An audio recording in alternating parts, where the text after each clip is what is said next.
台湾呐。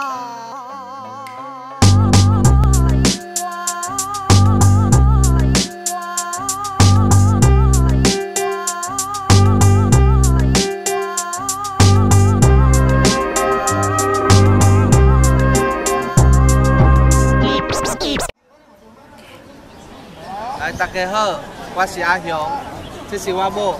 我是李勇。Xin chào mọi người, tôi là Hùng, tôi là người Việt Nam. 大家好，我是李勇。那讲到母语哦，讲到母语这个部分，你要不要先讲？你对母语有什么感想？母语哦，感想吗？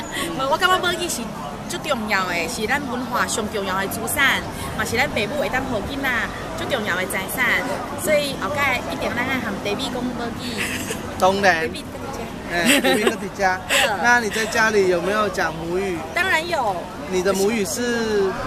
我和妈妈讲客语，和爸爸讲台语。哦，是哦。安尼以后第二是要听我的越南语，听你的台语甲客语。对对，华语的免啦，去好好学就好。对。